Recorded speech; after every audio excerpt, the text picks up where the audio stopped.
Ladies and gentlemen, we are back with another episode in the final season of Reliving the Lights. Anthony, it has been a while. It's good to see your face again. It's good to see your Girl Talk shirt that you're wearing. Don't think I've ever seen that one.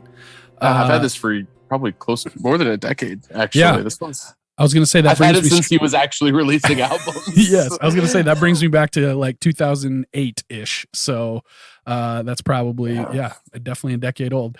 Good to see you, man. Since we recorded last, it's been Christmas. Mm-hmm. How was Christmas? What were you guys up to? Yeah, it was pretty low key. We went up to Angie's brother's place up on Lake Campesca in Watertown, here in South Dakota. It's about an hour and a half drive from Sioux Falls. And went up there, had a little low key family Christmas. Her parents made some prime rib, and we put on some Christmas movies, and then we got home that night and watched a couple more. We watched a terrible Christmas movie called Christmas with a capital C. Oh no! That is thus far the only 0.5 star movie I've ever given on Letterboxd.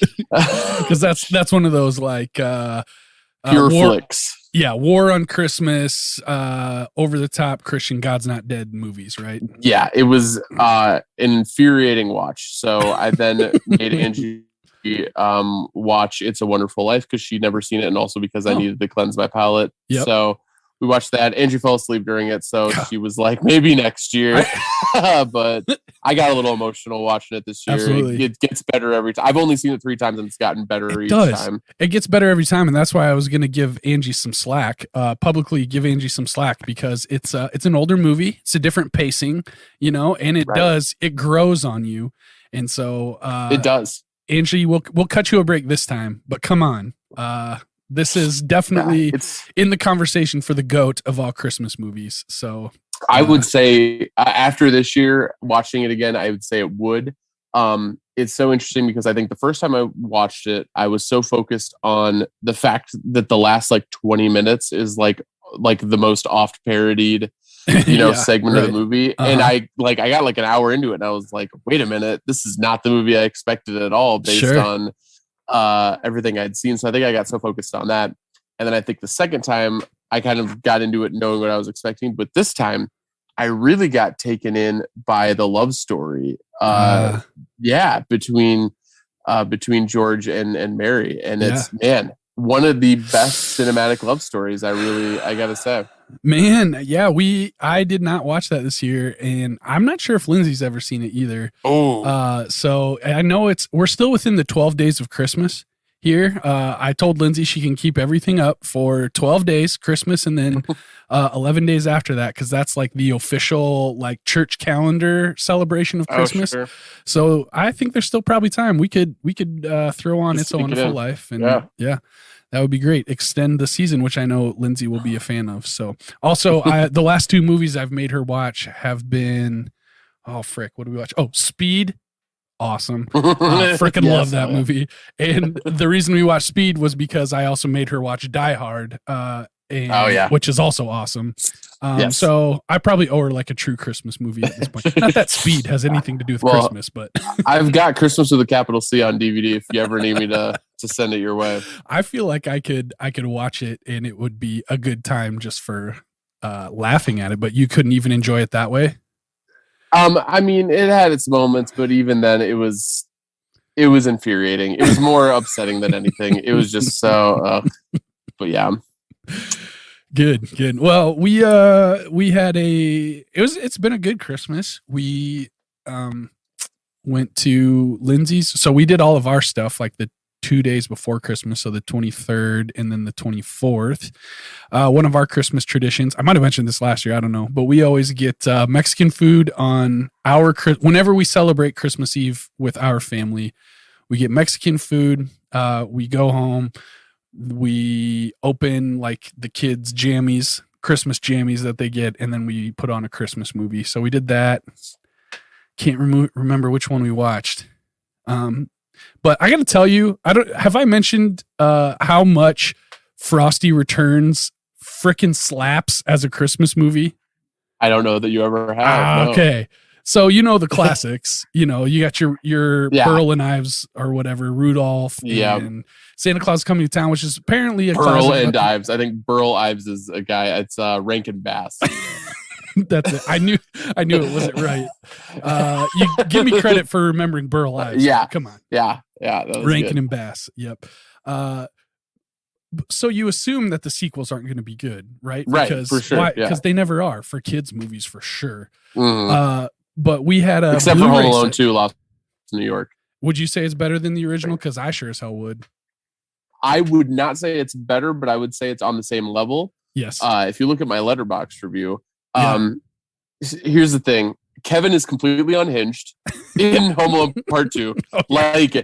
He would have done some damage to the guys in the first one. In the second one, he is straight up murder. Like the nail in the foot, and Marv becoming a skeleton for through electrocution. Like so Kevin is unhinged. But so there's that. There is.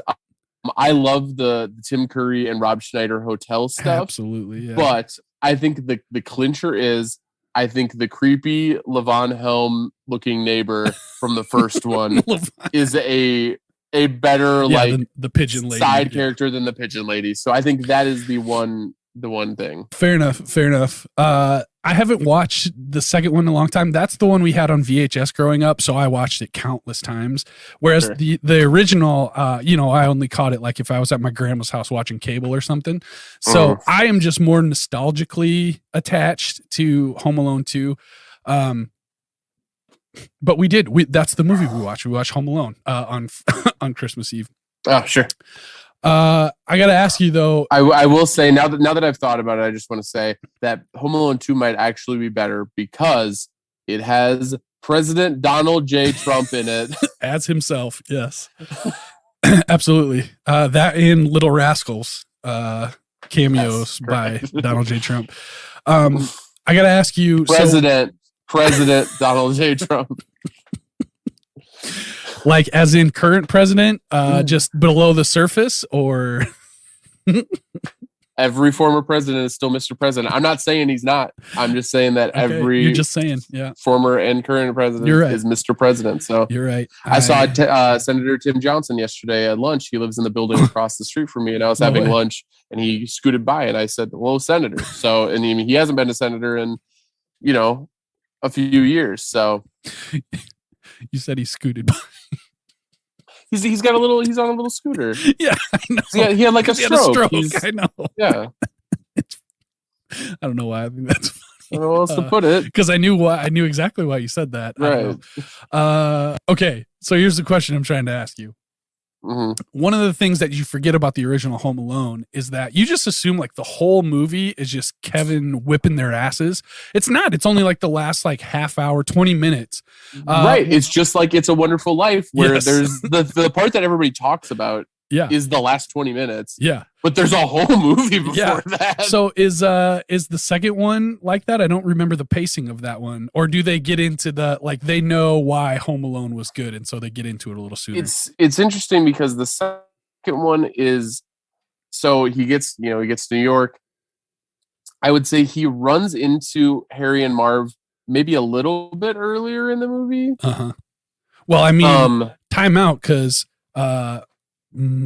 wait, which one? Marv is technically in the is in the very first thing you see basically. But yes, I understand what you're saying. Yeah, Harry is in the. I had to think of which one's Harry and which one's Marv. Joe Pesci is Harry. Joe Pesci. So you see Joe Pesci, in the opening scene. So, but I mean, I understand what you're saying, though. They become aware of each other much earlier in the movie, and whatever. Yeah. So, but the weird, him beating up the criminals is more in the middle third than it is the final third. Oh, really? In Home Alone 2. Yeah. Yeah. Well, when we next year when we start our October, we should just do an October, November, and December movies podcast where we do horror movies in October. We do Son-in-Law and The Last Waltz. I don't know of any other Thanksgiving movies. Planes, Trains, and Automobiles. Okay, there you go. And then we do the classics of Pieces Christmas. of April. I think Pieces of April is a Thanksgiving movie. That Katie Holmes. The Ice Storm. That was one I watched this year. That was a Thanksgiving movie. Nice. Okay. Well, this demands that I just do a quick Google search for Thanksgiving movies. Thanksgiving movies. Son-in-Law is the third one on here behind Friendsgiving and Thanksgiving. So Thanksgiving could maybe be the transition movie between there you go. October and but yep, that's your November 1st movie. Grumpy Old Men is apparently a Thanksgiving movie. Oh. There's not much good on here. Les Bomb. Yeah. No, the ones you named: Planes, Trains, and Automobiles, Son-in-Law, The Last Waltz, I think. And then if we did, I would like to watch Grumpy Old Men just from. I watched it earlier this year. It was pretty good. Nice. Still held up, and the sequel is maybe just as funny. Grumpier, in the sequel, the the old man character, Burgess Meredith, that's maybe one of my favorite comedic performances of all time. I know that he was probably suffering from dementia at that point, but man, he was killing it in that movie. Yikes. That's another movie where I had the sequel but not the original. So I've seen Grumpier Old Men more times than I have the original. So all right, I like it. So Grumpier Old Men was probably the third or fourth movie I ever saw in a theater. Actually, that's spectacular. Now that I think about it, in my first five, I for sure Father of the Bride 2 was one of the first ones I ever saw. Grumpier Old Men was one of the first ones I remember seeing, and Home Alone 2 was one of the first ones I remember seeing. Yeah. So I was seeing a lot of sequels right off the bat. Yeah, nice. All right, I like it. Let's pencil that in. So we'll take a break from the OC podcast around this time next year, and we'll also record the holiday. I don't know what we'll call it. Yeah, October, we'll come up with something. All right, I think we've gone on long enough about that. Yes. Anthony, I'd like to get into the episode, but before we do so, I got to know what you're drinking. Yeah. So, Josh, we got our first, you can barely see it over my left shoulder. We got our first wedding gift. As you know, we are getting married a week from today as we were recording this. So by the time this episode comes out, I will probably have been married. Depending upon a number of factors. But met up with brother of a friend of the show, Shane Hurt. Oh yeah, nice. Brother of former guest Chaser Shane. Was he wearing a Black Panthers t-shirt? He was wearing a coat. We met outdoors. Okay. Was it a Steelers coat? See what was under it. It was the yellow coat, not a Steelers coat. It's just a yellow coat, but the same one that he's the Columbia. It was Columbia, wasn't it? Yep. And so Shane always gets me a Christmas gift every year. I reciprocated it once. I'm just bad at gifts in general, but he's always it's always something super thoughtful. This year he actually got me an autographed photo or an autographed art print of signed by Kane Hodder, who played Jason Voorhees in parts 7, 8, 9, and 10. No way. That's awesome. It's actually pretty dope. I'll show it to you later. And then he, as a wedding gift, he also got me a couple of video games, but as a wedding gift, he got me a blender. So I made myself a margarita, blended margarita tonight. Geez, thanks, Shane. That's awesome. It's melting a little bit. You can see it on the bottom because spent so much time talking about anything else. But yeah. So that's great. That's a great 1-2 punch there with the Kane Hodder autographed and the blender. Very nice. Yeah. What do you got over there? My boss, who is a very good boss. We had a good heart-to-heart one of the last days of before I went on Christmas break for my kind of mid-year review, and I just expressed some things, that I'm struggling through and wrestling with, and it was a great heart-to-heart, and that night he didn't even knock on my door. He just put I'd mentioned that I'd been drinking Grain Belt Northeast, and my boss slipped into my garage and left a 6-pack of Grain Belt Northeast. Oh yeah. So that's a good boss right there. Shout out Mark DeYoung.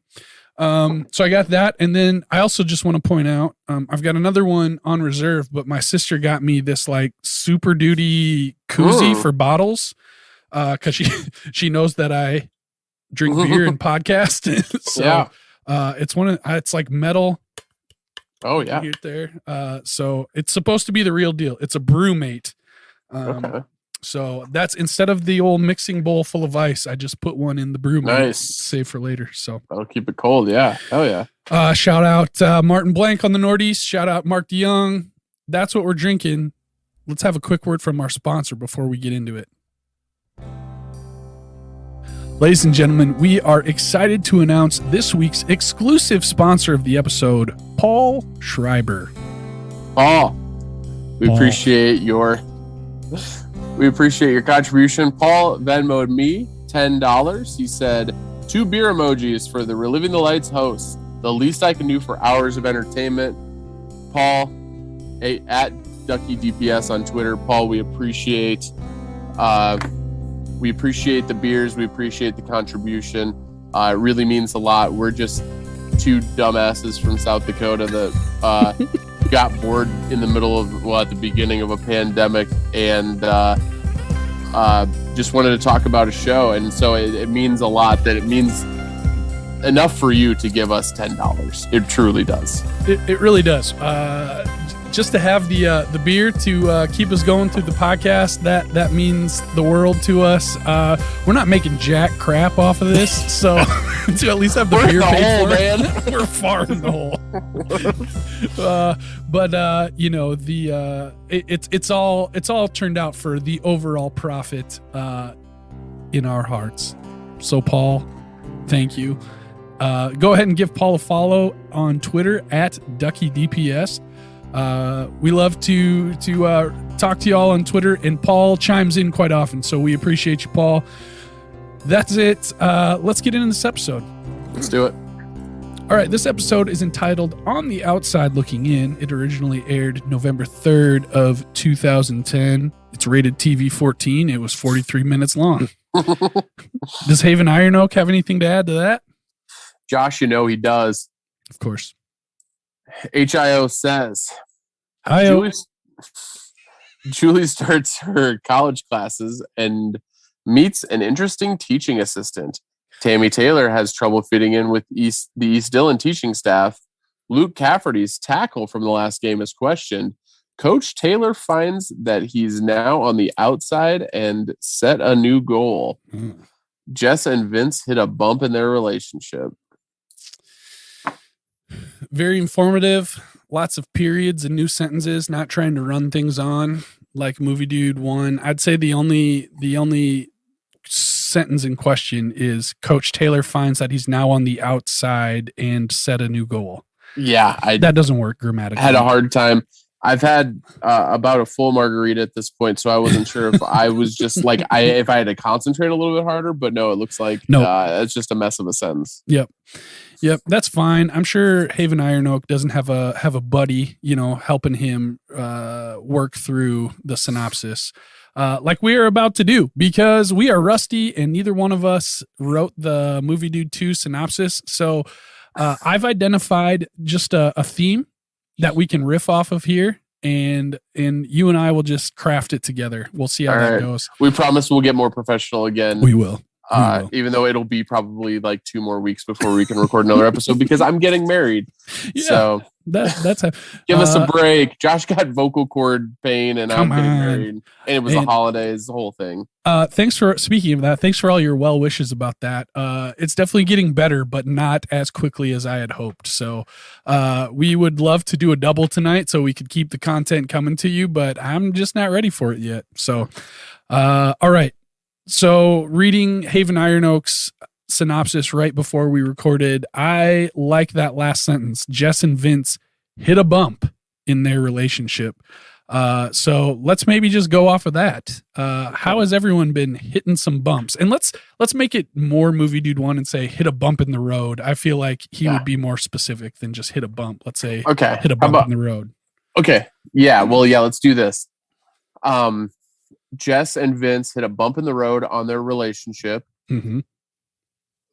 Tammy hits a bump on the road trying to connect with the new Dillon teachers. Luke Cafferty's bump. Just to be clear, that was a comma there, not a period. Luke Cafferty's bump from last week's game comes into question. God damn. Yeah, that was good. While Yep. Not even a comma there. We're just going to keep plowing through. We got Coach. Yeah, well, Coach. Well, I don't know what Coach is doing because I don't know what his thing is. Right? Yeah, because set a new goal.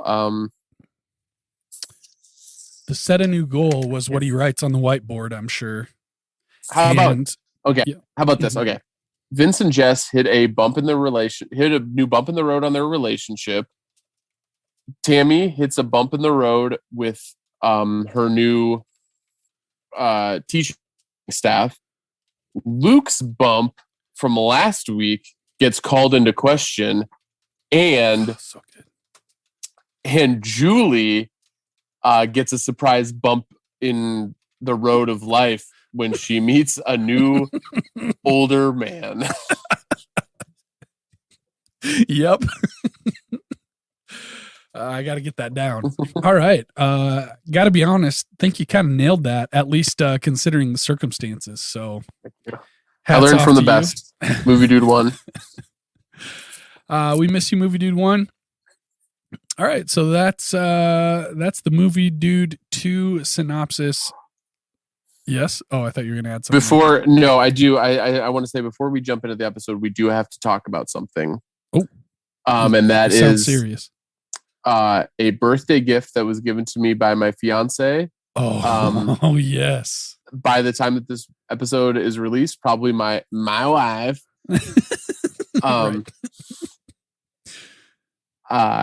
So she went all out and got me a cameo from Zach Gilford. Oh my gosh. That was just a very sweet gift because it was a very sweet message. It was funny. Yeah. I was listening to episode 1 of season 5 today at work, and we were talking about cameos from Zach Gilford in that episode, and you were like, it's pretty weak, but he did a good job.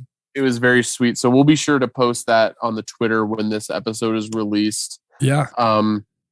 And I just want to say, happy late anniversary, Zach Gilford.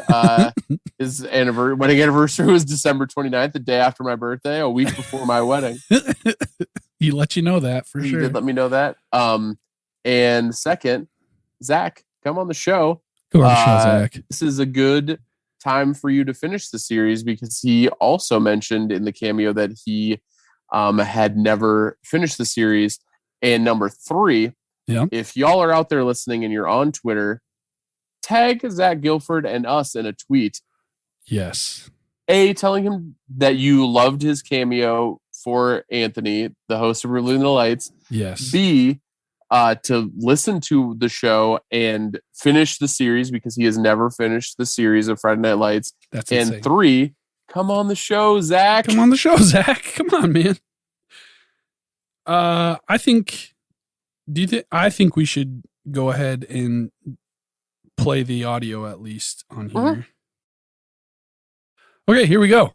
Here is the message from Zach Gilford from Angie to Anthony. Anthony, what up, man? Zach Gilford here from Friday Night Lights. I heard a few things about you. Well, Angie reached out. I heard y'all are getting married on January 6th. That's amazing. I got married on December 29th, so literally like a week before you were going to. But mine was 9 years ago. Our anniversaries are going to be really close. In Vegas, super fun. She says you're the love of her life and that you love FNL and me. Well, thank you very much. She says you even have a podcast called Reliving the Lights. I'm going to have to check it out.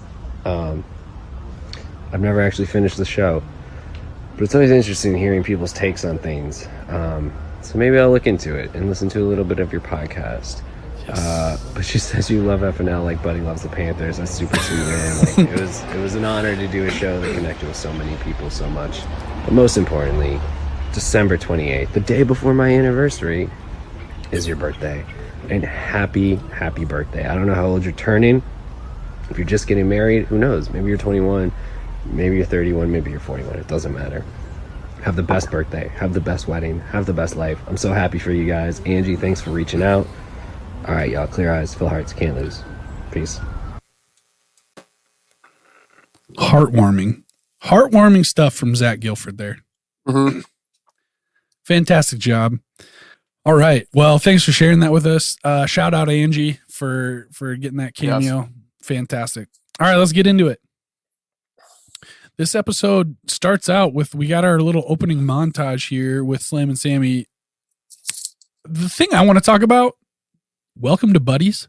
Yeah, so we were supposed to record this episode a week before we currently are. Yep. We were supposed to record this last week. So I watched this episode probably 9 or 10 days ago, and I've forgotten. And my notes will be a refresher, but I was looking at my notes and I noted that also, and I remember that it definitely did not come up again for the rest of the episode. So Buddy is opening a new business of some sort. We don't know what it is yet. I feel like maybe it's a restaurant, but I don't know. I feel like that's kind of a jerk move, putting competition in with Big Verge, Right. But maybe it's not a barbecue restaurant. Maybe it's steakhouse. Yeah, it's got to be a steakhouse, right? Seems like Most of our listeners have probably already watched the rest of the season and know what it is, but we don't remember. So my prediction is the steakhouse. For me, the cliffhanger for this episode that made me want to watch another episode was the fact that the Welcome to Buddies was never resolved. I wanted to watch another episode just to see if we address what Welcome to Buddies is referring to. Yeah, we're going to need to keep an eye on that. Yes. But other than that, I believe Slam and Sammy is just kind of talking about how the Panthers shocked the state of Texas, or the Lions. The Lions shocked the state of Texas. How many times per episode do you think? We'll keep a count here. Yeah. But Slam and Sammy's talking about how the Lions have shocked the state of Texas. We get a shot of the coaches, the East Dillon coaches, reading the Dallas Star. Billy Regan's very pumped up about it. They got a little story in there about the East Dillon Lions shocking the world. And Coach Stan has a quote in the article. The quote is, "The East Dillon Lions are hungry to feed on you. You can run, but you cannot hide." Very Coach Stan. Very Coach Stan. Coach Taylor, though, is pretty unimpressed with the whole situation, or at least is playing it down. Yeah, he's putting on a front. He's acting like, get back to work. We don't need to worry about rankings and stuff. But behind closed doors, he is also trying to figure out where they are getting ranked. Over at the high school, we've got a pep rally. It took me a few moments to figure out exactly what was going on at this pep rally. Yeah. There's I have in my notes, Tinker is leading some sort of pep rally involving a jersey raffle. Turns out that it is raffling for Rally Girls, which I did not understand that was the process. No, this is new. My question is, how can this be school sanctioned? I mean, it's common knowledge that the Rally Girls have some questionable benefits for the football players, but there were teachers in attendance for this. Like, we got a shot of some guy in like a button-up shirt and a tie, like standing in the back and stuff. What I'd like to know is, I think something we both need to think about is, this episode aired in, was it 2010 or 2011? Either way, it was at least 2010. Okay, so it was over a decade ago. Yep. Probably coming up, at least 11 years ago at this point. Yep. I think we tend to forget, just because of how fast our world moves, just how different a world 2011 was. Yeah. Or 2010 was. Yeah. I guess where I'm going with this is, I wonder if Rally Girls are still a thing now. Like, it makes me think that could be something that maybe got, kibosh sometime in like 2017, somewhere in there. Yeah. But I don't know. That's something. That's a question for friend of the show, Miles Kuiper. I'm trying to think back to 2011, let's go back to 2005 when I was still in high school. Would the school sanction an event that was basically assigning girls that are very likely to give sexual favors to high school boys? Right. I'm just going to call Miles right now and see what he knows. I was just going to text him, and I'm like, no, I'm going to cold call him. Yeah, he's a friend of the show. We know his voice here, so yeah, we'll see if he answers. Can you hear the ring? Yep. Is it good? All right.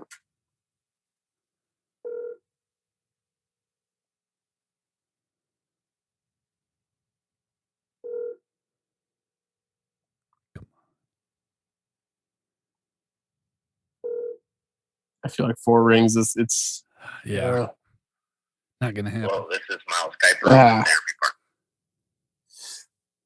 I'll send him an apology text and contextualize. Yep. So yeah, hard to say. I just thought it was strange that this was a school event and not something that just gets organized on the side. But they are having a Rally Girl lottery. So basically, they got like a big bingo drum full of jerseys, and they say they bring a girl up and pull a jersey out of the bingo drum, and whatever jersey comes out is that for that girl's football player. She is now the Rally Girl of that guy. Yep. So we see this kind of going on. A very attractive redhead. Okay. All right. Wins Vince's jersey. He goes and gets it and tells her, sorry, I got to give this to Jess. Uh-huh. We see Becky kind of excitedly She goes in to pick a jersey out. Yep. Clearly hoping to win a certain person's. Yes, and that certain person is also hoping that she picks his jersey. Mm-hmm. However, she pulls out Tinker's jersey. Tinker stinker. Which, if you're not going to get Luke's, that certain someone, if you're not going to get his, at least you got Tinker's, because Tinker's going to treat you right, Yeah. I also did note in this scene that Tinker do be sweating while he's leading this pep rally. Oh, he do be sweating. So Becky's maybe a little disappointed, but we definitely get the impression that Luke is jealous about the whole situation. Next, we see a shot of outside of East Dillon. Epic is smoking on a picnic table. We don't know it's Epic yet, but it is. Tammy finds her out there, asks her to stop smoking and go to class. Epic is pretty closed off, as we expect her to be, based on the freaking teacher's lounge bitching about her. Yeah. Yep. She's a tough cookie.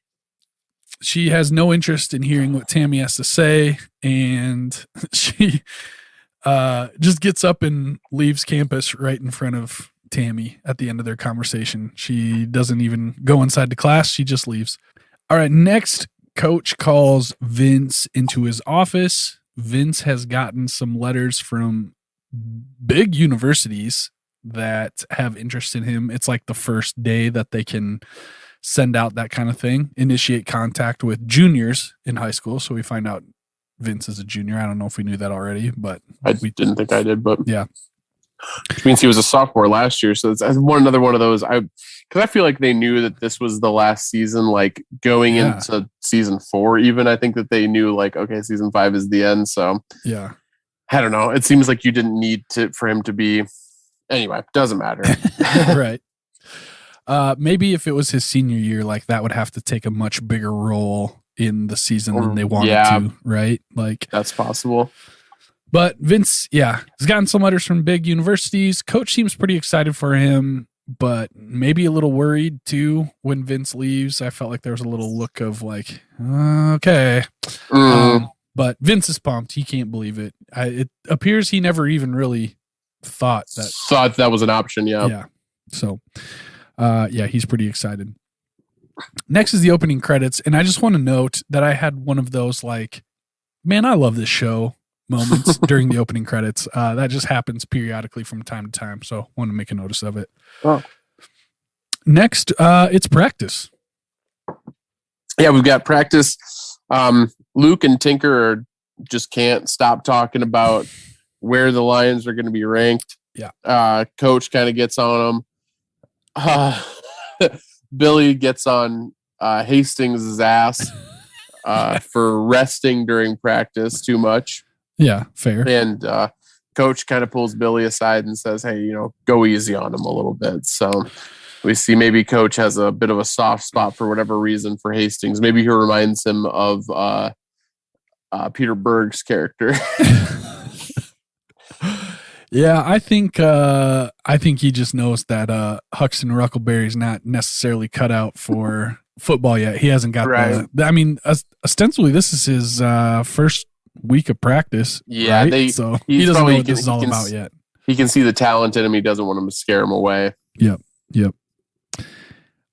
Next, we see a shot of the hallway in the high school. The football guys are enjoying treats from the rally girls that were put in their lockers. Most of the players have cookies and baked goods and whatnot. Huxton Ruckleberry got porn. Yes. So his rally girl isn't wasting any time whatsoever. Yeah, she knows what. That was a line that made me laugh out loud when they're going through.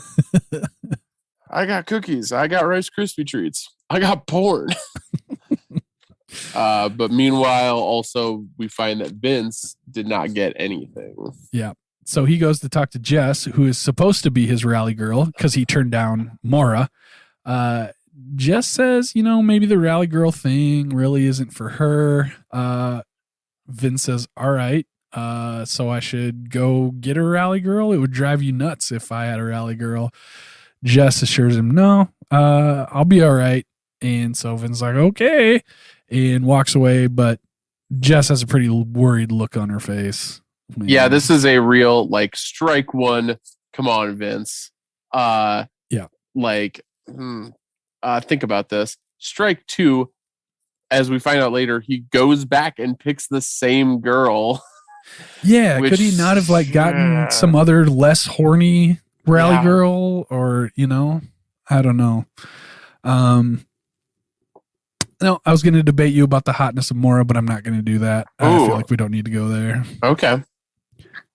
Next, we see Tammy pitching her after-school mentoring program to the teachers. Yeah, they're not into it. No.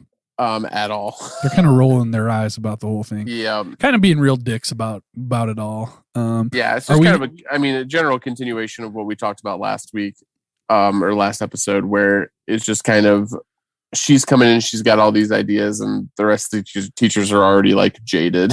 Don't care. At this point, are we faulting the teachers more, or are we faulting Tammy more? At this point, so I think last week I would fault the teachers, but at this point, yeah, I don't want to say I blame Tammy, but I think that Tammy shoulders more of the blame because she's doing a lot. Yeah, Tammy's got to pick her spots a little bit, and she hasn't really realized that yet. We see Julie at college. There's a very boring professor giving a boring lecture on the Alamo, which doesn't have to be boring. I feel like that could be a pretty kick-ass lecture. Yeah. But it's not. The professor also looks like Mark Twain. He looks like Hal Holbrook as Mark Twain. Yeah, that works. It's like Nevins or Neville or something like that. Yeah, he's not very interesting, but his TA comes up after the lecture and invites them all to a study group party thing. I wasn't completely sure. Mm-hmm. This sort of thing never happened at the small Christian college that I went to. Y'all didn't have mixers? No, not really. Not like that. But as the TA is up there making that announcement, Julie gets horny. Yeah. We get the same shot that we've seen happen to Julie at least 4 times during this series. Yeah, Ryan Cabrera, the Swede, creepy ass English teacher. English teacher. Gosh, there's been at least one more. I thought I had it, but maybe no. At least 3 for sure, and probably more. This is Julie's thing. Creepy older dudes. Yeah. So here we go again. Class dismisses. We kind of get the impression that Julie's not very well connected yet. Everybody's kind of grouping up and I guess talking about study group things. She tries to ask some Chad about study groups. But he says, I'm just pledging a frat and here taking notes for the brothers. So I'm not even in this class. Billy comes home back in Dillon. He finds Becky baking. Yes. Billy tries to help. Mindy sees this and is annoyed. Understandably so. She pulls Billy aside, says, hey, I don't like Becky being all cute in our house. Which is, I think, in this particular context, I agree with Mindy. Yes. Becky needs to put on some pants. Yeah. It's kind of the conversation we had last week of, in Mindy's situation, would you also be annoyed at the Becky thing? Yeah. And it's like times 5 here. Like, right. Because she's right. Becky is being adorable. So adorable. So cute. Yeah. Just kind of over the top. Also, I just want to point out, how does Becky not know how to double a recipe? Yeah. Like, yeah, it's she was almost like pushing. She's pushing it. I don't think she was, like faking that she didn't know how to do it, but geez. Yeah. Yeah. So she says, we got a fox in the hen house situation here. Yep. She actually makes a reference to John and Kate +8. Yikes. Which that's got to be the outdated pop culture reference of the week. Absolutely. That guy turned out to be awful, right? Yes, I believe so. I sometimes get him and the Duggar guy. I think they both turned out to be pretty terrible, right? And Duggar he just got convicted of like child porn stuff. Right, yeah. Stuff, so, but yeah, John from John and Kate +8 also turned out to be terrible. So, outdated pop culture reference of the week right there. Never watched that show, but my sister sure did. Yeah, I don't know a thing about it.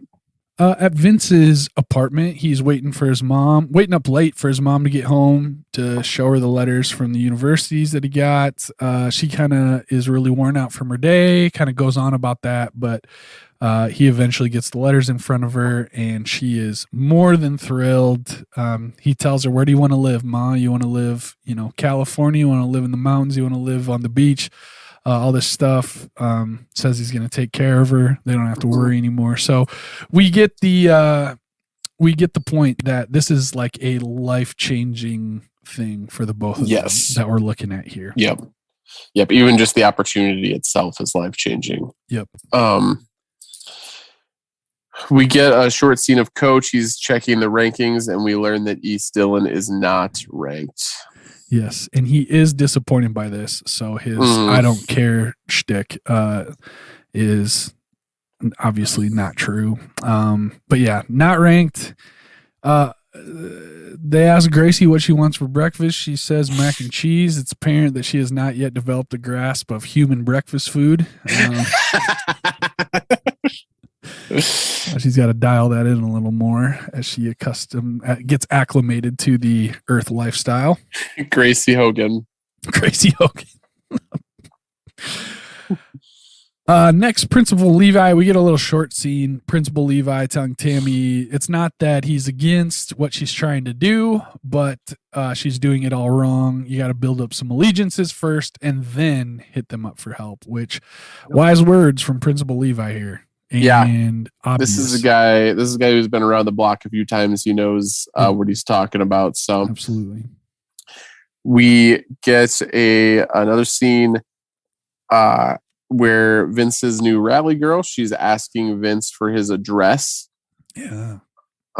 Which he provides. Jess is in the vicinity while all this is going on. Yeah, they're studying plays and stuff. Yeah. She's looking pretty upset about it. Yeah, they have like a little passive aggressive standoff. Yeah. There, hinting at more to come.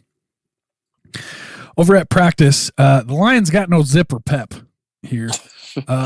Coach Stan tells the coaches it's because they're depressed. The Lions have been disrespected.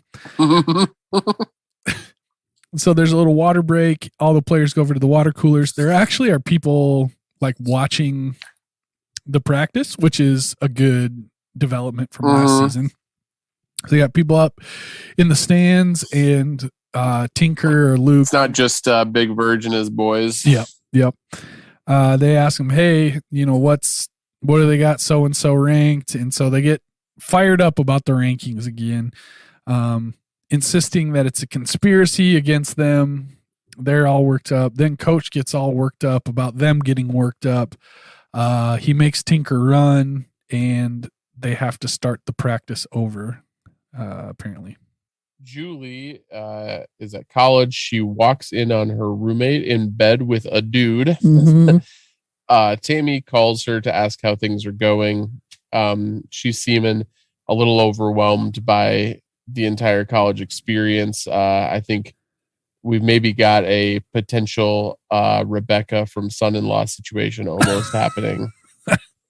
I haven't watched that movie recently enough to know the reference there, but tune in next year in about 10 months and hear us get into that a little bit more. I was going to say that we have some points on the Julie Hadometer here, in my opinion, because she's talking about how she has to choose between two classes, that Alamo one, the Texas history one, and econ. And Tammy says, oh yeah, well, econ would probably be a little more useful, just, in everyday life. And Julie is like, I didn't ask for your opinion, Mom. Which I thought was maybe chill out a little bit. Julie. Yeah, relax, Julie. But she's I think stressing out. I think college isn't going the way that she planned. Are you sticking up for Julie, you son of a bitch?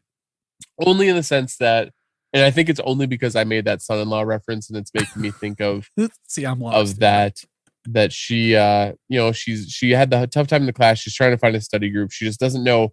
She isn't prepared for this situation. Yeah.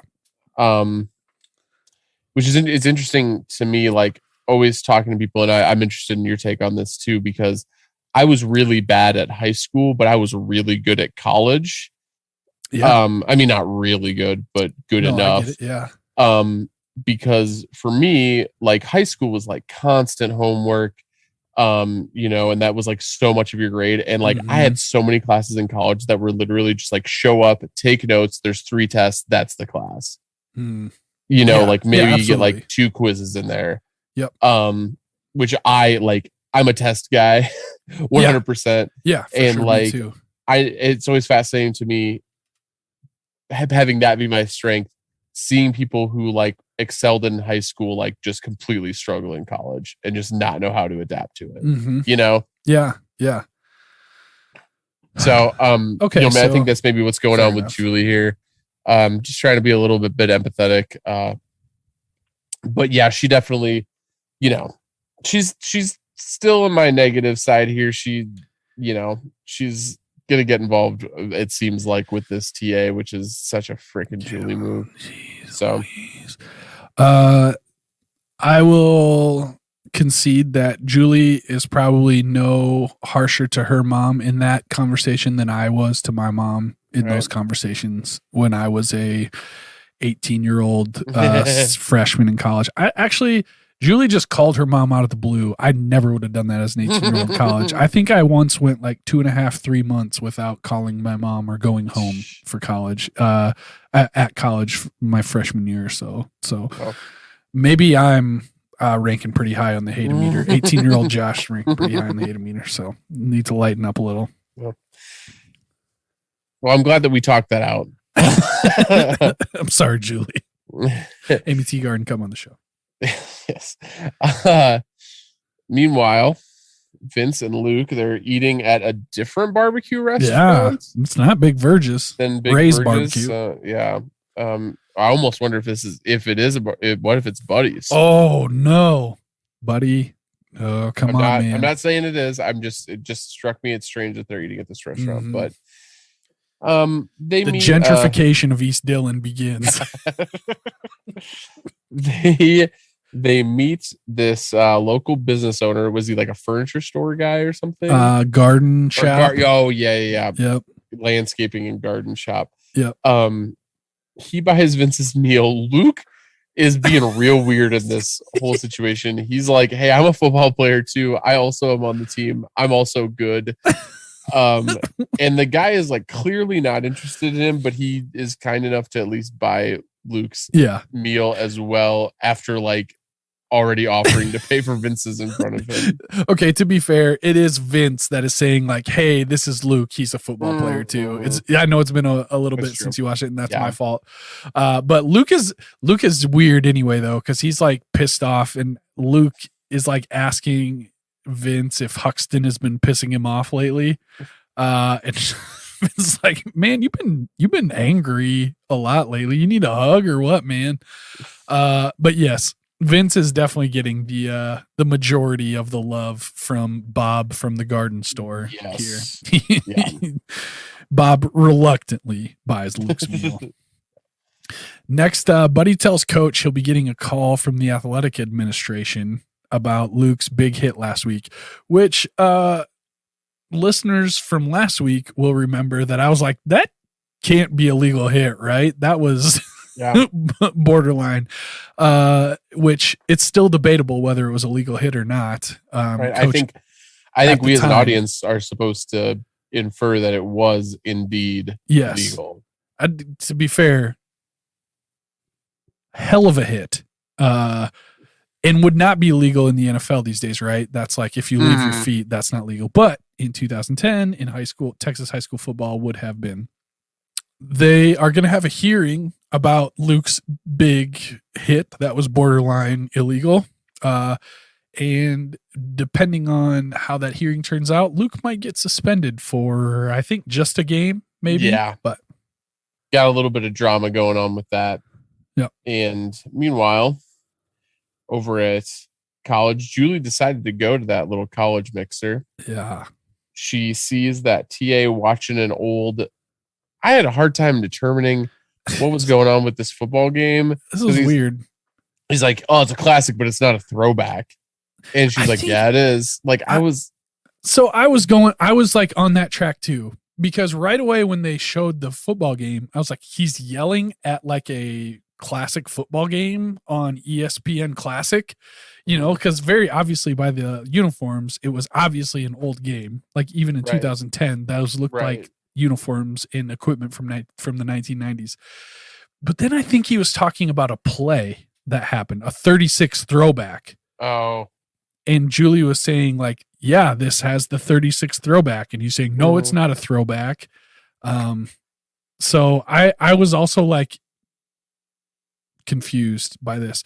I think the main thing we need to get from this is that this weirdo TA is ostensibly like kind of almost hosting this party, but yet he's sitting by himself watching an old football game on TV, yelling at the TV, while everyone else is like partying and having a good time, meeting each other. Yeah. But like, he's the one who announced the party and is like, so this guy's weird. It looked like it was some like on campus location. Yeah. So it's not like at somebody's home or something, but it's still weird that odd. He's like the TA of the class and he's not participating in the party. Yeah. Yeah. He's watching this whole football game. She introduces herself. Yeah. She has this conversation about whether this game has a play that's a throwback. I don't know. It's weird, but yeah, they argue about it. She says, yes, like it is. This is my dad's favorite game. I'm 100% sure I've seen this, X amount of times. Yeah. They argue about it. Julie flirts. Yes, she does. He's an older man in a slightly authoritative position. And so therefore she is into it. Yeah. Yes, correct. Gross, Julie. Next, Jess confronts Maura, the redhead, in the bathroom. Apparently, Maura put her panties. I hate that word. Yeah. Maura put her underwear in Vince's locker. Yeah. Just like an obvious step too far. That's bold, even for a rally girl, I feel like. I mean, I'm not sure I want that. If I'm Vince, I'm not sure I want that. Well, like Maura, not an ugly girl, but like, how you can like, you're not hot enough to end this relationship, sweetie. I'm sorry.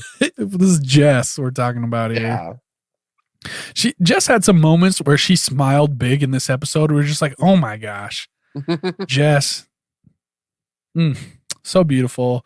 Mora, I would not say that. So yes, I am with you on here. Jess confronts her about the underwear in the locker. Mora claims that, watch, I'm going to have your man in 2 weeks. Mm-hmm. Jess obviously takes exception to that, and they throw hands in the bathroom. Yep. They get into a pretty serious physical altercation. Cut to Jess in Tammy's office. They're discussing the fight. Tammy kind of has a, I'm real disappointed in you, Jess. Talk. Yeah. Jess tells her that Mora put the underwear in her locker. And Tammy says, this is just a part of Texas football. Which I'm like, what the hell? Of all people, for Tammy to give this little stunt a pass. Because didn't Tammy throw a fit about Rally Girls when she was at West Dillon? Tammy is the least boys will be boys authority figure, I think, in this entire show. For her to go this, I don't know, maybe it's like a feminist empowerment thing that she's thinking. I don't know. Yes, yeah. Jess says, hey, listen, I love Texas football. I live and breathe Texas football, but I don't get this. I don't get how this is a part of Texas football. And Tammy responds by giving her basically community service to work off her debt for fighting in the girls' room. Come on, Tammy. Not Tammy's shining moment here, in my opinion. Yeah, no. And this next scene is also not Tammy's shining moment. That is correct. Yeah. We get Tammy right off the bat. After that, she kind of finds the faculty talking that about how they go to a happy hour every once a week. Is it every Tuesday or something like that? Thursday, yeah. Every Thursday. And they kind of reluctantly invite her. It was kind of a she overheard us talking about her. Let's you should come. Totally come, yeah. But they definitely do not expect her to come. I think one of the teachers is that'll be the day. Or she makes some sort of I didn't even understand her comment. Her comment was, if Tammy comes to happy hour, somebody's gonna have to buy me drinks. Right, yeah. Sure. What? I just don't understand that comment. I mean, obviously that she needs to drink more, but right. But anyway, it's all awkward. That it's that one big-eyed teacher. That's how I keep referring to her in my notes. She had a attitude in the mentoring conversation in the teacher's lounge. She had an attitude in this conversation. Next, we see in the Lions locker room, the players are pissed about the Luke Hearing thing. They're insisting that it's a conspiracy against them, that everybody's out to get them. Coach comes in, and Vince kind of speaks up for the team and expresses their concerns hey, it feels like everybody's out to get us. It feels like, basically a conspiracy. And Coach responds, with all due respect, Vince, I don't give a piss what you think. So Coach doesn't really want to hear them gripe about that, but as we find out later, Coach agrees with them. Yes. Next, Coach is doing something about it a little bit, I guess. He goes over to the West Dillon Lions.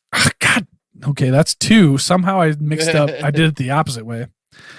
Coach goes over to the West Dillon Panthers practice. Yeah, he greets Mac. Mac tells Coach that East Dillon are outsiders and that they were intentionally not ranked. Yeah, they're not going to let you back in, Coach. He does say that it wasn't the state that initiated the investigation. It was Jim Leland at Croft. So that was the team they played. Croft was the one who started the inquiry. And they make a little bet on the East Dillon and West Dillon game later in the season. $20 in a shot on who wins that game. Do you think that the character of Jim Leland was a nod to Brad Leland?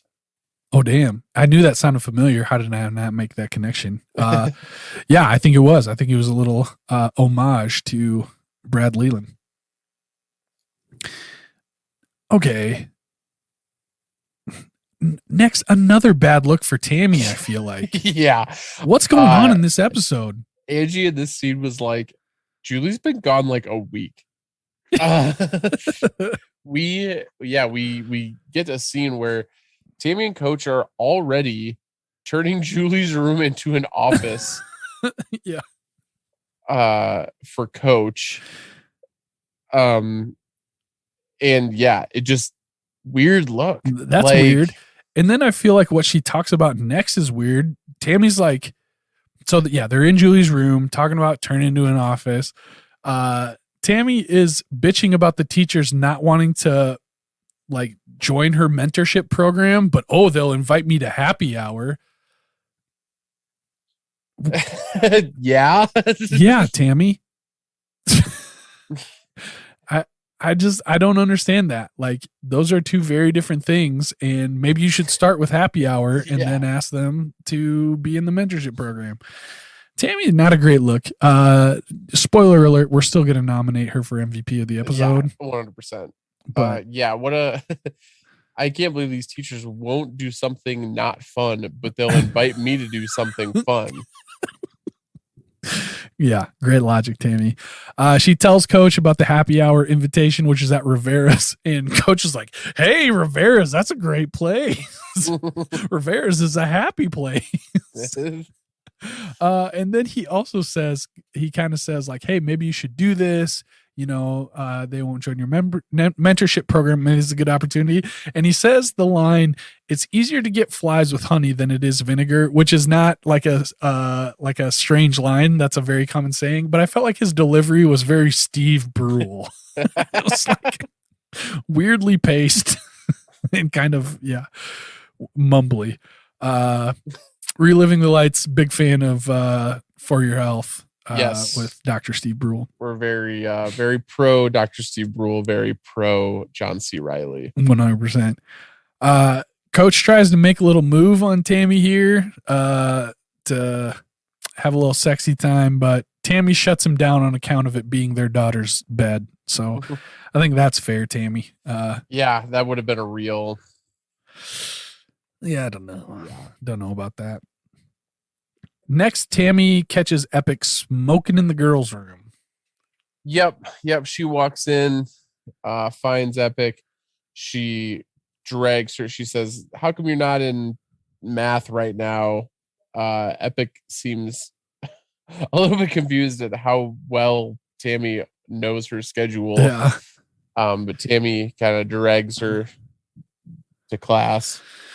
Yeah, Epic is pretty pissed that she puts her cigarette out, and Tammy kind of lays down the law a little bit, says, "Listen, you and your parents, we need to have a meeting with you and your parents within 48 hours. Through that, we find out that Epic is in foster care, which I don't think we knew before. No. She's like, "Yeah, good luck getting my foster parents to care about that." And Tammy softens a little bit at this point. We see, so far she's just been taking the hard ass route, which doesn't seem very Tammy Taylor either, but maybe a little softening here. Next is the, like, whatever it is, State Athletic Association hearing for Luke Cafferty's hit. Coach is insisting that it's a clean hit. They're like watching the replay. Coach is like, watch the video. It speaks for itself. But the board disagrees. And Coach kind of makes some comments that indicate that he seems to agree that this is basically indeed a conspiracy against East Dillon and probably Coach himself. At a party, I've seen a lot of parties this season already, 2 for 2. East Dillon goes hard. Yeah. We see right off the bat, we got Vince's rally girl. She's chugging beers. She's going for it. She is going for it. We do learn that Luke has been suspended. Yep. For 1 game. And Jess and Maura, the rally girl, then have a A little beer chugging contest. Yeah, Jess isn't going to back down to Maura here. So yeah, she goes for it. Tammy is at Rivera's, which is a happy place. Everyone's having a good time except Tammy. She's having a hard time fitting in, finding her place there. Nobody seems to want to talk to her. Yeah, no, she tries to make she has a very poor attempt at making small talk with the special government teacher next to her, but that doesn't go very far. It was like Josh Kuiper's trying to make small talk there. Somebody spills a drink on her and she's like, you know what? I'm just going to head out. I got a baby at home. So she goes outside. We see a shot outside and I have in my notes, that's where Glenn kissed Tammy. It's the same place. But the big-eyed teacher that's been kind of a bee to her runs out and is nice to her and volunteers for the mentor program. Back at the party, she's throwing up. Yeah. She kind of drunkenly tells Vince that she'll miss doing football stuff with him. We get a shot of Maura like dangerously drunk. Yeah. And a guy like all over her. Yeah. Kind of ready to pounce and take advantage of the situation. And Jess, even though she's extremely drunk, is kind of trying to stick up for Maura a little bit. Trying to be protective at least a little bit. Luke is also drunk. He starts some shit with Hastings, but gets pulled away by Becky. Yeah. Before he can get in trouble. So in this scene, it really appeared to me that they were at Carroll Park, which was like with the lights and kind of the like covered basketball area that we've seen. I mean, I know it's East Dillon. I didn't hear any hip hop music playing, but it seems strange to me that they would be having a big kegger in the public park, but I'm pretty sure that was the same. I didn't even notice that. I just kind of, I think in my mind assumed that it was a house. Just they were like in the there was a shot, and it's just such a unique thing. I remember watching the basketball scenes from Carroll Park where they have like the at the terrible form from Huxton, but the covered like basketball area, like that just seems unique to me. I've never seen like just a roof over the basketball, and that's the kind of situation they were in. So anyway, unnecessary side note there. That's right. Well, Luke tells Becky that he traded Tinker a pig. Maribel, his pig Maribel.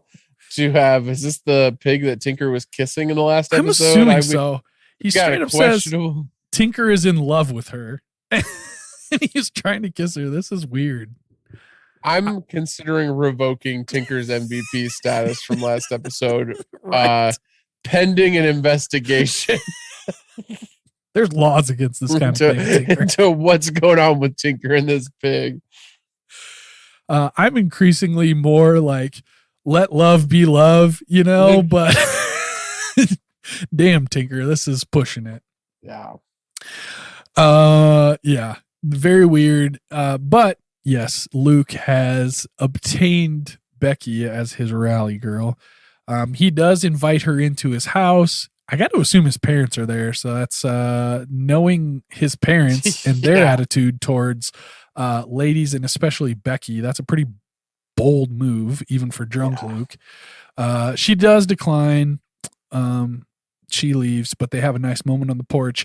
I have in my notes here, Becky's my favorite at this point. I just love Becky right now. Yeah. And Luke is in his feelings about Becky as if I were in his shoes, 100%. As would I. Yeah, I don't remember liking Becky this much. Maybe I did before, but for sure on this rewatch, at this point, I'm a Becky fan. Becky does return back to the Rigginses, Mindy and Billy's. Mindy is waiting up for her, and she is pissed about the fact that they didn't know where Becky was. They've been waiting up half the night for her.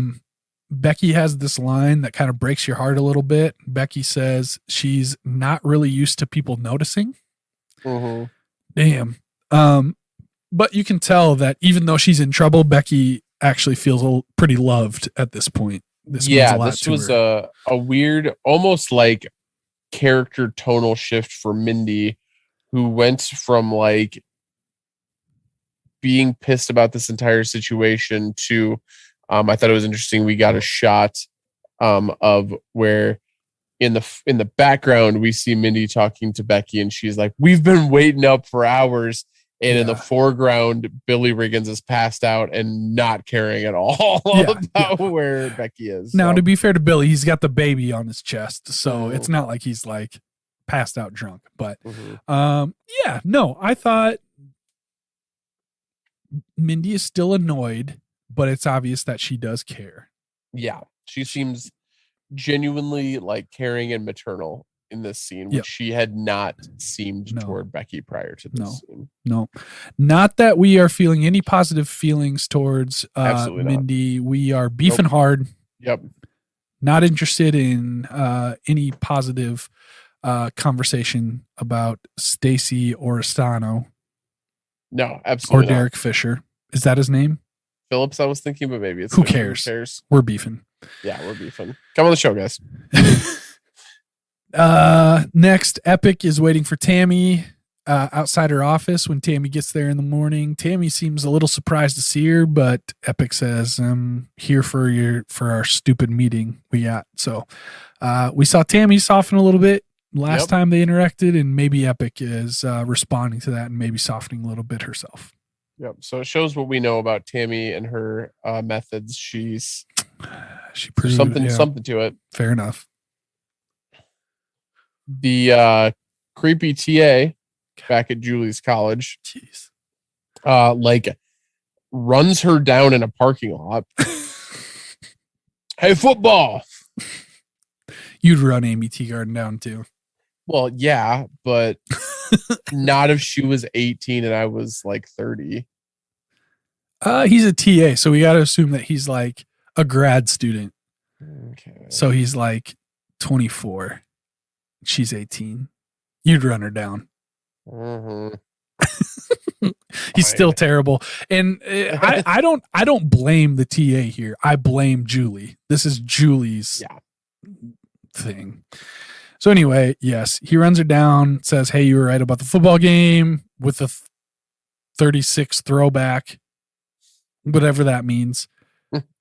I'm assuming it was the halfback hitting the outside around the tight end on a pitchback, just knowing what I know from high school football about play calls, I guess. But anyway, Julie was right and says, "Hey, we didn't make a bet on it, but if we did, I probably would owe you something. So I'll buy you a coffee. You know where my office is. I'll see you after class." Sheesh. Julie is now in her feelings as well. Jeez. Next, Vince's mom. We see her trying to get a job at Shorts Garden Supply.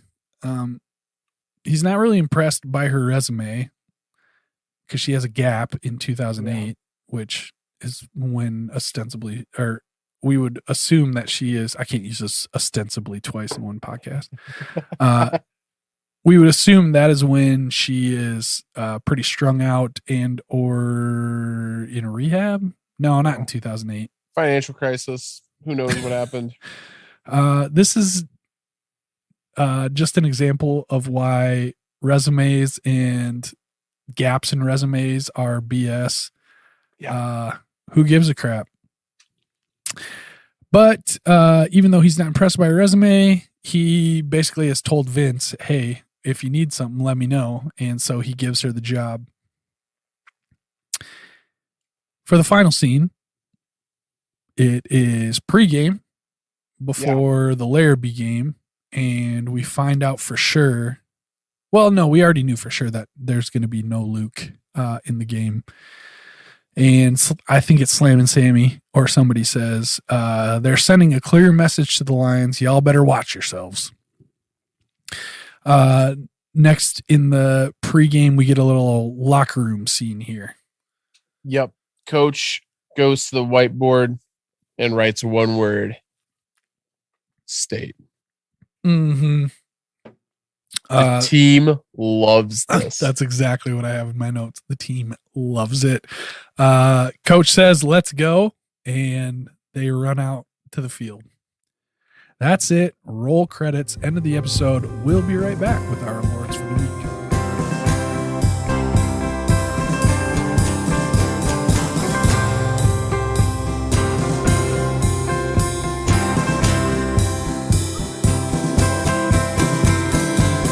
All right, we're back. It's time for our awards for the week. We're going to start out, as we always do, with the Coach Taylor Inspo rating. Anthony, how inspiring was Coach this week? Honestly, that final scene alone is like worth 8 points. You liked it. I did. I thought it was great. I thought it was perfect. I was a little underwhelmed. I want a speech. I want some rousing words, but maybe less is more. Right. I think that's the thing with Coach. I think he knew that no matter what he said, this would get people going even more. And you know what? As I think about it, everyone's wrapped up in like they're out to get us. Like they're caught up in what happened last week and like the fact that Luke is suspended right now. But he earlier in the episode said 1 day at a time, 1 step at a time or something like that. And so I think it was actually a pretty great strategy to point to the end goal. Like this is what we're working for. Let's not get wrapped up in the BS that's happening right now. So success is the best revenge. I'll come up with you a little bit. I was thinking like a lot lower. What'd you say, an 8? I think at least, yeah. I think that final scene alone is worth an 8. Sure. I was thinking much lower, like a 4, but I definitely, as I think about it, I just was not impressed in the moment. But now as I think about it, I think it was better than I had thought. So I would probably come up to a 6. Let's split the difference and go with a 7 if you're okay with it. Yep, I'm good with that. Julie Taylor hate-o-meter. I've already mentioned and already debated myself basically that I thought her conversation with Tammy on the phone was not great, but I kind of get it because I was also kind of a 18-year-old that ranked high on the hate-o-meter scale at times. So I have a little compassion for it. But what do you think? How hateable is Julie here? She's back on her bull for sure. Oh, 100%. Yeah, she's hateable. She's just not hateable. I don't know. I'm thinking like a 3 or 4. Let's go 4. Okay. I can be a little soft on the Tammy thing, but she's just so predictable at this point with the TAs and all that crap. Sadly, no Tim Riggins, no Big Rig beer tally. Did we have any other beers? We've kind of gotten to the point where we can just keep the namesake. We got the Jess chug-o-meter. Yeah, the Jess beer tally. We saw her chug at least 1 beer bong. Typically is that a beer in a bong? I've never even seen a beer bong in my life. I have seen a few beer bongs in my life. I've never actually taken a beer bong. But I believe it is just 1 12-ounce to 16-ounce beer. Yeah. Okay. Well, we'll give the Jess beer tally at 1, but there were many more implied. Yeah. she was puking. All right. She do be puking. The Alamo Freeze presents the Matt Saracen Aw Shucks Goofus Maloofus moment of the week. We do not have to give this to Matt anymore. Any Goofus Maloofus moments here? Maybe Luke during the entire conversation with the landscape guy, the guy who owns the gardening store. See, I think you're remembering that slightly wrong because it was mostly Vince that did the talking. Right, sure. I was going to say maybe Luke on the doorstep or on the porch with Becky. Oh, sure. Yeah, I would accept that. It was pretty Goofus Maloofus-y. The Donnie Buddy Garrity sleazeball move of the week. I'm going to make an argument for who was it? Joe Leland from Croft. That makes it even more of a homage to Brad Leland because it's almost a Buddy Garrity move just on the other side. I was going to say Mora panties. Well, yeah, that might be a Joe McCoy sleazeball move of the week. Scumbag. Scumbag move of the week. Yeah. I think Buddy opening up whatever. I think, you know what? I think the sleazeball move of the week is the showrunners for teasing us with a new Buddy's business. Come on. And not following up on that. Come on. Doing it in the opening the opening scene. How do you do that? That's unnecessary. Okay, we're definitely doing that. And we're gonna attribute it to Peter Berg, even though it definitely wasn't Peter Berg. But we're gonna attribute it to Peter Berg. Peter Berg, welcome to Buddy's teaser. So titillating. The Joe McCoy stud of suds smug scumbag move of the week goes to Mora for the panties in the locker. Yeah. Yikes. Notable music cues. I did not notice anything. Same. I didn't even notice any hip hop music in East Dillon. I didn't either. Yeah. Outdated pop culture reference of the week. What do we have? John and Kate +8. John and Kate +8. Which Mindy makes a reference to as like, I guess John and Kate must have like gotten into an affair with like a maid or something because I think or nanny. Said, yeah. So she's concerned about that. She's like, this is going to be just like John and Kate +8. You know, I don't remember how it's. Yeah. How do you get into an affair with the nanny when you're on a reality show? Like, I don't know, man. Have you seen Kate? Maybe it was a Carlota situation. All right, quote of the episode. I got porn. I got porn. That's okay. Yep. That's good so far. With all due respect, Vince, I don't give a piss what you think. I wrote that one down. I traded my pig for you, Maribel. Tinker's in love with her, and I said he could have her if you could be my rally girl. I think just the implications on that one are too troubling to award it. All right, let's go with I got porn. From Huxton Ruckleberry. Maribel. All right. Who's our MVP of the episode this week? I gotta say, Tammy Taylor. We always on the docket. It's definitely not Tinker this week. I can tell you that much right now. He fell fast from last week. He did. Becky. No, not Becky. No. I just like Becky, but she's not she did save Luke from getting into it with Huxton, but I'm kind of leaning towards Jess. Yeah, she did get puking drunk, but she stuck up for herself. But then she got into her feelings a little bit while she was drunk, which was humanizing. Yeah. I mean, it's not Julie. I guess you could make a case for Coach, but I'm still underwhelmed. I was thinking Coach is a nominee. It's definitely not Julie. It's definitely not Vince. It's definitely not Luke. It's not Mora. It's definitely not Mora. Not Buddy. He's barely in it. I mean, Mindy Riggins. Shut up.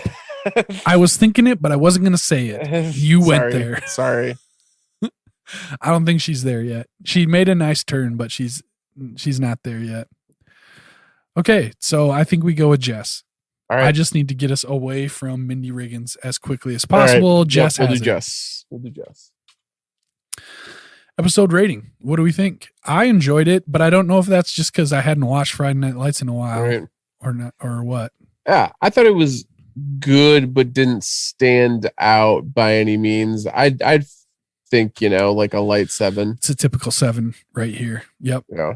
The folks over at IMDb, 342 of them, came up with an 8.0 out of 10, which I think is fair. It's always going to skew a little high, I feel like, on IMDb, and that's fine. That's pretty much it for awards. We still have our lesson of the episode, but let's do a few social media shout outs here before we do. Tiger Dave came at us. He replied to our tweets about Josh's vocal cord tear, gave a nice little bit of encouraging words. So sorry to hear that. Getting there, Tiger Dave. Your support means everything. I'm sure it'll give me a little boost here. Yep. He says, I'm sure he'll come back stronger than ever. He also says, just wanted to let you know I loved episode 413 and your guest co-host. But one piece of advice to Alex, which if this episode is any indication, it should be a piece of advice to Alex, Josh, and Anthony. Yeah. Next time, just say "Go Cats" if you don't know which team to pull for. As the mayor awkwardly tried to pull at the pep rally. That's good. That's true. Go Cats. Shout out Alex. Thanks for coming on. Yeah, man. thanks, was good. Alex. Good stuff. That was a fun time. My buddy Bert Booker, who had seen the cameo, he tweeted, tagged us. He says, at Zach Guilford, please come on Reliving the Lights pod that Anthony and Josh have created. Rumor has it you might not have finished FNL. And may I present to you an excellent opportunity to tell the people what they really want to know. So Bert, God bless him, already he's on the campaign a week before we were recording this. To get Zach Guilford on the show. So right on. Bert, I just now understood your Twitter name of Harmon Killin Brews. That's a Twins reference. I don't know why I didn't put that together. Yeah, it's a good bit.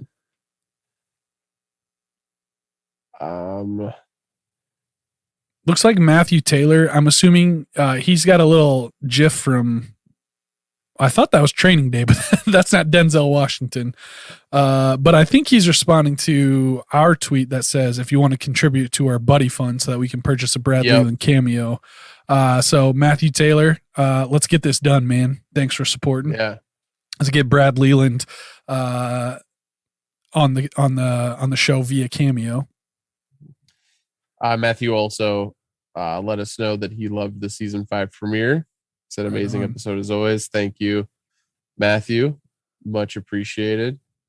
Got our friend Sarah with an H, who I think we have shouted out on the show before. We'll do it again just as a little bonus surprise because I don't even think she's probably to the first episode that we've shouted her out on. So probably not. Yeah. Here's a little bonus. She says, binging Friday Night Lights.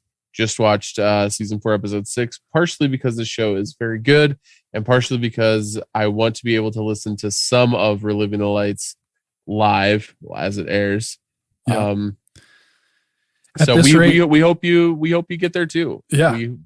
At the rate we've been going, you probably are going to catch up, but honestly, pick it up here.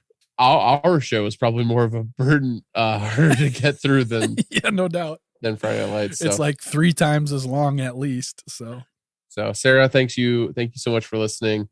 We appreciate it. We hope that you hear this sooner than later. All right, that's it for our social media shout outs. If you want to reach out on Twitter, there's a very good chance that we will shout you out on the show. So reach out to us at Reliving Lights on Twitter. Let us know what you think about the show. Let us know if you have any beefs to express with us. If we got anything wrong, if you agree, if you disagree, whatever. We always love hearing from you on Twitter. And chances are, like I said, we will shout you out. Don't reach out on Facebook. Nope. We've basically abandoned it. We walked away and let it burn. Yeah. All right, Anthony, since we've done our social media shout outs, that means we need to identify a lesson of the episode. So what's the moral? What's the takeaway? What's the lesson that we can learn that we can take and apply to our everyday lives? If you're in a relationship and for whatever reason, if it's a school activity, a job, whatever it is, that has you on some sort of forming some sort of work relationship with a beautiful girl, maybe pick your spots with it. Maybe play it a little close to the chest because probably your significant other is gonna be suspicious of it from the jump anyway. Mm. So maybe don't lean into it. No. So hard. No. Great advice. My lesson that I took away from this is if you have a beautiful young girl like Becky as your rally girl, don't trade her for a pig. That pig doesn't love you. And even if that pig does love you, that's not acceptable in a society. No. We live in a society, and you can't love a pig. Sorry. Yeah. I mean, I get if you're doing a solid for your buddy, that's one thing. Sure. If you're saying, hey, you know what, you're into this girl, you want her to be your rally girl, that's one thing.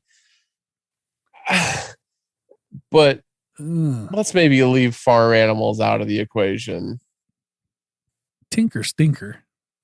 Yikes. Tinker stinker. Yikes, bud.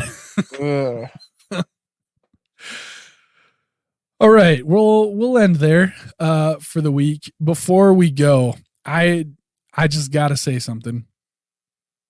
Shout out to our listeners in the West Indies. Shout out to our listeners in Laos. Shout out to all of you, wherever you are, wherever you're listening from. We're glad that you're along for this journey. Last season, we are nearing the end. Once again, as if you hadn't heard it before, subscribe to our OC podcast whenever that comes out. You will definitely hear about it. I wonder if it would be wise to rebrand just to keep all of our episodes under one show umbrella. I've thought about that where too, we could say like season 1, Reliving the Lights, season 2, California, Here We Come. Yeah. Season 3, something else. We need to come up with a name umbrella, for the umbrella name. Yeah. Yep. All right. Well, if you have any suggestions for that, what the overall name of the show should be after we branch out into other shows, let us know. Let us know your ideas because it took us like how many weeks to figure out what this show is going to be called. After if you've been listening from the beginning, you know that we recorded at least 4 or 5 episodes without settling on a title. So we shout out to the season 5 episode 1 guest who came up with Reliving the Lights. Thank you, Jimmy. Yeah, right on. All right, that's it for the week. It's been a pleasure getting back into it with you, Anthony. It's been a pleasure getting back into it with you all. Happy New Year. Merry belated Christmas. Happy belated anniversary to Zach Guilford. And we will see you next week for another episode of Reliving the Lights, a Friday Night Lights rewatch podcast. Bing bong. Let's touch God this time, boys. Let's touch God.